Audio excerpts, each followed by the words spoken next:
প্রিয় ভাই ও বোনেরা, একটু চুপ করে ভাবুন তো, গত রমজানে যারা আমাদের সাথে ছিলেন আজ তাদের অনেকেই কবরের অন্ধকারে, আর আমরা এখনো বেঁচে আছি। এটা কি শুধুই কাকতালীয়? না, এটা আল্লাহর দেয়া আরেকটি সুযোগ। হয়তো এটাই আমাদের শেষ রমজান, হয়তো এটাই আপনার শেষ সিজদা, হয়তো এটাই শেষবার আমরা শুনছি তারাবির কোরআনের তেলাওয়াত। আল্লাহ তাআলা এই মাসকে করেছেন রহমতের মাস, মাগফিরাতের মাস, জাহান্নাম থেকে মুক্তির মাস। এ মাসেই নাজিল হয়েছে কোরআনুল কারীম, যা আমাদের অন্ধকার জীবনকে আলো দেখায়। রাসূলুল্লাহ সতর্ক করে বলেছেন, ধ্বংস তাদের জন্য যে রমজান পেল কিন্তু ক্ষমা পেল না। সহিহ ইবনে হিব্বান। আমরা কি সেই ধ্বংসপ্রাপ্তদের একজন হতে চাই, নাকি আমরা চাই এই রমজানেই আমাদের গুনাহের খাতা মুছে যাক? আজকের এই ভিডিও শুধু একটি আলোচনা নয়, এটি আপনার হৃদয়ের দরজা করা নাড়ার একটি চেষ্টা। এটি ঘুমন্ত ঈমানকে জাগিয়ে তোলার একটি আহ্বান। চলুন জেনে নেই রমজান মাসের সেই বিশেষ 5টি আমল, যা হয়তো আমাদের আখিরাতের ভাগ্য বদলে দিতে পারে। আল্লাহ আমাদের সবাইকে এই রমজান জীবনের সেরা রমজান বানানোর তৌফিক দান করুন। বিসমিল্লাহির রহমানির রহিম। মহান আল্লাহর নামে শুরু করছি। আসসালামু আলাইকুম প্রিয় দিনী বোনেরা, আমি কথা বলছি দিনের পাথেয় ইউটিউব চ্যানেল থেকে। এই চ্যানেলে আমরা কথা বলি কোরআন ও হাদিসের আলোকে, নবী রাসূলগণের দেখানো ও পরীক্ষিত আমল নিয়ে, যে আমল দিয়ে আমাদের জীবনে নানাবিধ সমস্যা, দুঃখ, দুর্দশা দূরে সরে গিয়ে জীবন হয়ে ওঠে আনন্দ ও হাসি খুশিময়।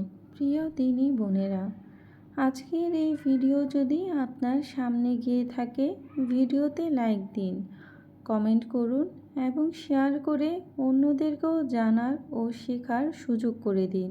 আমাদের আজকের আলোচ্য বিষয় রমজানের বিশেষ 5টি আমল, যে আমল রোজায় সবচেয়ে দামি। মনের সব আশা পূরণ হবে, সারা জীবনের গুনাহ মাফ হবে, নিজের ও সন্তানের জীবন হবে সুন্দর ও বরকতময় ইনশাআল্লাহ। প্রথম আমল, সারাদিন রোজা রাখার পাশাপাশি সমস্ত অঙ্গের রোজা রাখা। রোজা শুধু ক্ষুধা ও পিপাসা সহ্য করার নাম নয়, রোজা হলো নিজের নফসকে নিয়ন্ত্রণ করার প্রশিক্ষণ। শুধু পেটের রোজা নয়, চোখের রোজা, কানের রোজা, জিহ্বার রোজা, এমনকি হৃদয়েরও রোজা রাখতে হবে। চোখ যেন হারাম কিছু না দেখে, কান যেন গীবত ও মিথ্যা না শোনে, জিহ্বা যেন কাউকে কষ্ট না দেয়, আর হৃদয় যেন আল্লাহর স্মরণ থেকে গাফিল না হয়। আল্লাহ তাআলা বলেন, হে ঈমানদারগণ, তোমাদের ওপর সিয়াম ফরজ করা হয়েছে, যেমন ফরজ করা হয়েছিল তোমার পূর্ববর্তীদের ওপর, যাতে তোমরা তাকওয়া অর্জন করতে পারো।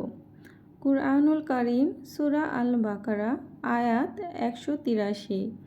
তাকওয়া মানে শুধু ভয় নয়, তাকওয়া মানে আল্লাহকে এমনভাবে অনুভব করা যেন তিনি আমাদের দেখছেন প্রতিটি মুহূর্তে।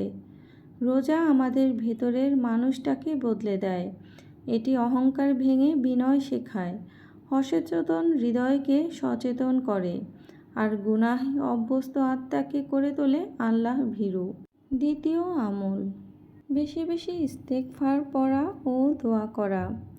রমজান মানেই ফিরে আসা, ভুলে ভরা জীবন থেকে আল্লাহর দিকে ফিরে আসা। বারবার বলুন, আস্তাগফিরুল্লাহ, আস্তাগফিরুল্লাহ, আস্তাগফিরুল্লাহ। হয়তো এই একটি শব্দই আপনার গুনাহের পাহাড় ভেঙে দিতে পারে। আল্লাহ বলেন তিনি পরম ক্ষমাশীল। তাই প্রতিদিন, প্রতিনিয়ত, প্রতিটি কাজের ফাঁকে পড়ুন আস্তাগফিরুল্লাহ, আস্তাগফিরুল্লাহ, আস্তাগফিরুল্লাহ। রমজান মাস দোয়া কবুলের মাস, তাই বেশি বেশি করে আল্লাহর দরবারে দোয়া করুন। বিশেষ করে ইফতারের সময় দোয়া কবুল হওয়ার উত্তম সময়। রাসূল সাল্লাল্লাহু আলাইহি সাল্লাম বলেছেন, রোজাদারের দোয়া কখনো ফিরিয়ে দেওয়া হয় না। আর তাই আজানের আগে ইফতার সামনে নিয়ে বসে বেশি বেশি আল্লাহর কাছে দোয়া করুন। ইনশাআল্লাহ আল্লাহ চাইতো সব দোয়া কবুল হবে। তৃতীয় আমল, রমজানে বেশি বেশি কোরআন তেলাওয়াত করা।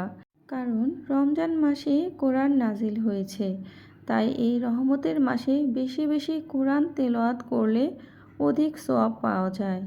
সারা বছর কোরআন তেলাওয়াত করা না হলেও রমজান মাস একটি উত্তম সুযোগ আমাদের জন্য বেশি বেশি কোরআন তেলাওয়াত করার।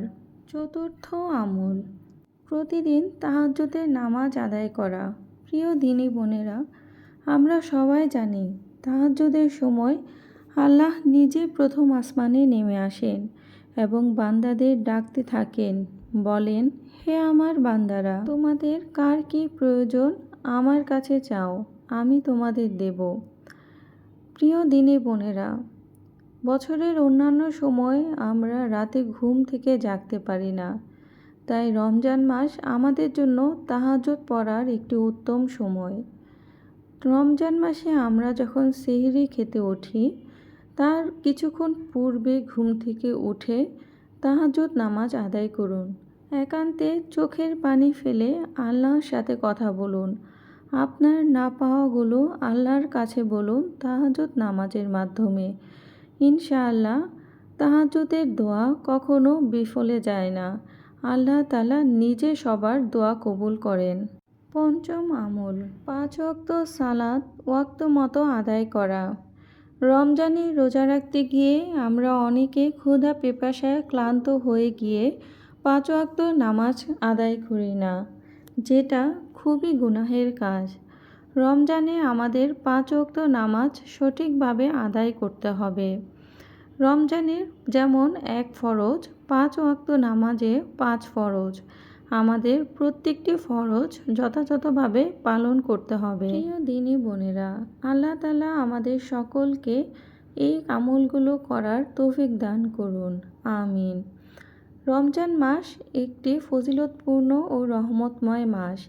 এই মাসে বেশি বেশি করে আমরা সকলে এই আমলগুলো করার চেষ্টা করব ইনশাআল্লাহ। দেখা হবে কোরআন ও হাদিসের আলোকে করা অন্য কোনো আমল বা ইসলামের বিষয়ে আলোচনা নিয়ে নতুন কোনো ভিডিওতে। সে পর্যন্ত সবাই ভালো থাকবেন, আমার ও আমার পরিবারের জন্য দোয়া করবেন। আমিও সকলের জন্য দোয়া করছি ইনশাআল্লাহ। আল্লাহ তাআলা সবাইকে সঠিক ও সংযমের সাথে সিয়াম সাধনা করার তৌফিক দান করুন, আমিন।